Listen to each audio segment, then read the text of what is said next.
اعوذ باللہ من الشیطان الرجیم بسم اللہ الرحمن الرحیم۔ اللہ تبارک و تعالیٰ کے نام سے شروع جو بڑا مہربان اور نہایت رحم کرنے والا ہے۔ پیارے دوستو، کیا آپ جانتے ہیں کہ مصر کی قوم اپنے بادشاہوں کی لاشوں کو ہنود کر کے یعنی مسالے لگا کر کیوں دفن کیا کرتی تھی؟ اور مصر کے لوگ ان بادشاہوں کی لاشوں کے بارے میں یعنی اپنے جھوٹے خداؤں کے بارے میں کون سا عقیدہ رکھتے تھے؟ اور وہ لوگ ان بادشاہوں کے ساتھ ان کا سامان کیوں دفن کیا کرتے تھے؟ اور ان مرنے والے فرعونوں کے مقبروں میں ان کی زندگی کے حالات کیوں لکھے جاتے تھے؟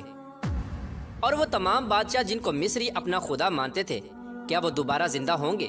اور کیا وہ دوبارہ اس دنیا میں آ کر اپنی زندگی کو اسی طرح گزاریں گے؟ پیارے دوستو، ان تمام تر سوالات کے جوابات قرآن و حدیث کی روشنی میں آج کی اس ویڈیو میں ہم آپ کو بتائیں گے، لہٰذا آپ سے گزارش ہے کہ ہماری اس ویڈیو کو اینڈ تک ضرور دیکھیے گا۔ مصر کی تاریخ ایک عجیب و غریب تاریخ ہے، اور مصر کی تاریخ کے اندر کئی عجیب و غریب اور خوفناک راز دفن ہیں۔ آپ کو بتاتے چلیں کہ مصر کی تاریخ کے اندر کل 33 فرعون گزرے ہیں، جن میں سے بعض نیک اور صالح تھے اور بعض بدبخت اور درندہ صفت لوگ تھے۔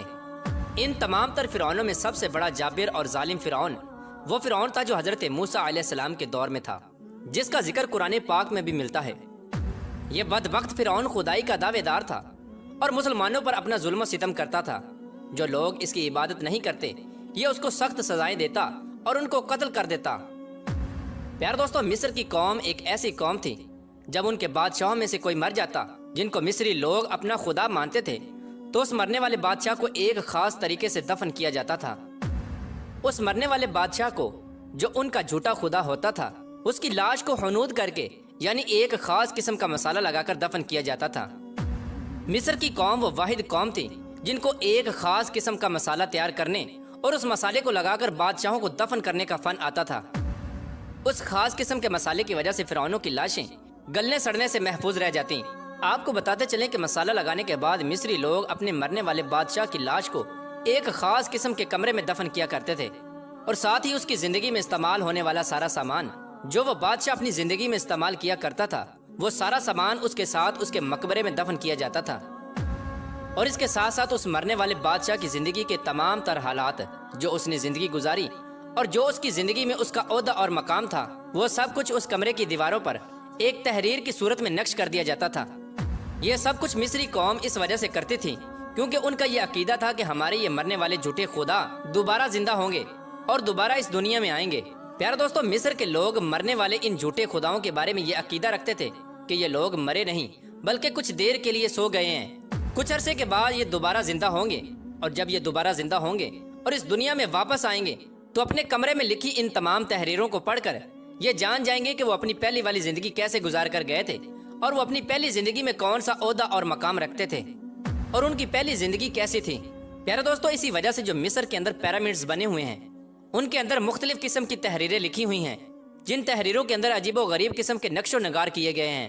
یہ سب چیزیں اسی طرف اشارہ کرتی ہیں جو مصری لوگ اپنے جھوٹے خداؤں کے بارے میں عقیدہ رکھتے تھے۔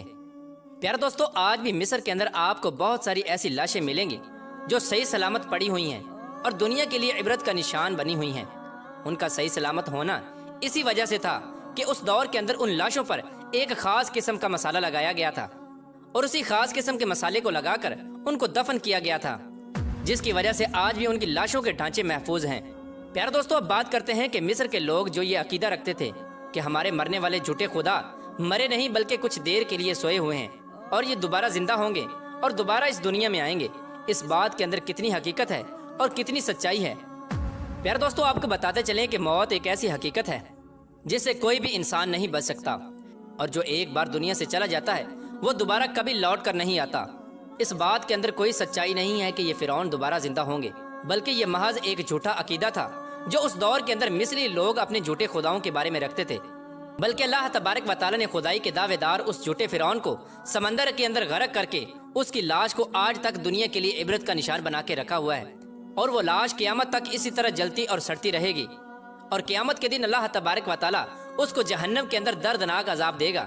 مصریوں کا یہ جھوٹا عقیدہ ان کے ساتھ ہی دفن ہو گیا۔ اب یہ تمام لوگ قیامت کے دن ہی اٹھیں گے، جس دن اللہ تبارک و تعالیٰ تمام مخلوقات کو دوبارہ زندہ کرے گا اور میدان محشر لگایا جائے گا اور تمام لوگوں کا حساب و کتاب ہوگا۔ اللہ تبارک و تعالیٰ سے دعا ہے کہ اللہ تبارک و تعالیٰ ہمیں ہدایت کے راستے پر چلنے کی توفیق عطا فرمائے۔